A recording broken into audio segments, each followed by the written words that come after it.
দেখেন, সহজ কথা যে কথাটা সবচেয়ে বেশি ভাইরাল হয়েছে সেটা হচ্ছে ওসমান হাদি কিন্তু একটা চমৎকার কথা বলেছিল যে আমি আমার শত্রুর সাথে ইনসাফ করতে চাই। এই আদর্শটা কার? এটা তো শরিয়ার আদর্শ, দিনের আদর্শ। কেননা আল্লাহ সুবহানাহু ওয়া তাআলা সূরা মায়েদার ৮ নম্বর আয়াতে স্পষ্ট বলেছে যে তোমাদের সাথে যদি কারো শত্রুতা থাকে, সামাইটা এরকম আয়াতের যে তোমাদের সাথে যার শত্রুতা আছে, যার প্রতি তুমি বিদ্বেষ পোষণ করো, সেও যদি তোমার কাছে বিচার প্রার্থী হয় তবে তার সাথে তুমি ইনসাফ করো, তার সাথে ন্যায় বিচার করো। দেখেন, রাসূল সাল্লাল্লাহু আলাইহি ওয়াসাল্লাম যখন আপনার তার শত্রুদের দ্বারা যখন অত্যাচারিত, নিগৃহীত এবং শেষমেশ উনি বাধ্য হলেন যে হিজরত করবেন। স্পষ্ট মনে আছে যে এই যে হিজরত করতে উনি চাইলেন, তখন যারা তার সাথে শত্রুতা করতেছে তাদেরই দিনার, দিরহাম, সম্পদ কিন্তু তার কাছে আমানত স্বরূপ ছিল, এবং উনি চাইলেই এটা নিয়ে যেতে পারতেন বা মিসইউজ করতে পারতেন। কিন্তু উনি কী শিক্ষা দিয়ে গেছেন আমাদেরকে? ইনসাফ তার শত্রুদের সাথেও করতে হয়। ফলশ্রুতিতে উনি কী করেছেন যে আলী রাদিয়াল্লাহু আনহুকে কিন্তু উনি সব মাল বুঝাই দিয়ে তার রুমে রেখে এরপরে উনি কিন্তু মাইগ্রেট করেছেন, অর্থাৎ হিজরত করেছেন মদিনার উদ্দেশ্যে। এবং তার পরবর্তীতে রাসূল সাল্লাল্লাহু আলাইহি ওয়াসাল্লাম চলে যাওয়ার পরেই কিন্তু আলী রাদিয়াল্লাহু আনহু ঠিক একইভাবে সেই সমস্ত মালগুলো বা সেই আমানতগুলো কিন্তু মক্কার কুরাইশ বা যারা কাফের ছিল তাদেরকে কিন্তু বুঝাই দিয়েছেন।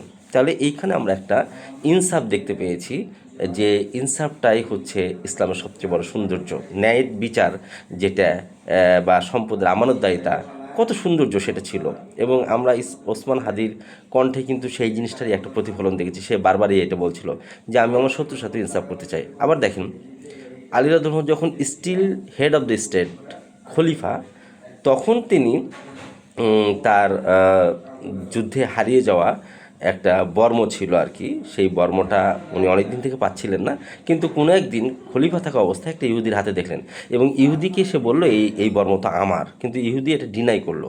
ফলশ্রুতিতে উনি চাইলেই কিন্তু এটা জোর করে নিতে পারতেন, তার সেই অথরিটি ছিল, পাওয়ার ছিল, as he was the head of the state, তো তার সেই পাওয়ারটা ছিল। দেখেন, এরপরে উনি কিন্তু এই কাজটা করেননি। উনি ইনসাফ স্ট্যাবলিশড করার জন্য, সেটাকে অক্ষুণ্ণ রাখার জন্য কিন্তু রাষ্ট্রের যে চিফ জাস্টিস ছিলেন তার কাছে যে বিচারের সম্মুখীন হলেন এবং তাকে বললেন যে এটা আমার বর্ম। যখন এটা দাবি করছিল তখন চিফ জাস্টিস কিন্তু তাকে বলেছিল যে ঠিক আছে, তাহলে এই বর্ম যে আপনার, তাহলে এর পক্ষে আপনার সাক্ষী আছে কি কোনো? তখন উনি বলেছিলেন যে হ্যাঁ, আমার সন্তান, বড় সন্তান হাসানই এর সাক্ষী। হাসান রাদিয়াল্লাহু আনহু যখন বললো যে হ্যাঁ এটা আমার বাবারই বর্ম, তখন কিন্তু বিচারক একটা কথা বলেছিল যে তুমি তো তোমার বাবার পক্ষেই কথা বলবা, ভেরি সিম্পল। তো তখন আলী রাদিয়াল্লাহু আনহু কিন্তু বলছিল যে ঠিক আছে, তাহলে ওর যে দাস, সেই দাসও জানে যে এই বর্ম আমার এবং সে এটা চেনে। তো দাসকে জিজ্ঞেস করেছিল, দাসও বলছিল যে হ্যাঁ এটা ওনারই বর্ম এবং আমি এটা জানি। তো তার কথাও গ্র্যান্টেড হলো না, যেহেতু হাসানেরই এটা, হাসান রাদিয়াল্লাহু আনহুর এক দাস ছিল, সো সে তো তার পক্ষে কথা বলতেই পারে। ফলশ্রুতিতে রায়টা কিন্তু চলে গেল সেই ইহুদির পক্ষে। তো ইহুদি দেখলো যে এমন একটা ধর্ম, তা আমি তো জানি এটা আমি চুরি করে নিছি, এটা আমার না, এটা আলী রাদিয়াল্লাহু আনহুরই হচ্ছে বর্ম। এটা জানলেন, জানার পরেও তিনি দেখতেছিলেন যে বিচার ব্যবস্থাটা আসলে কি হয়।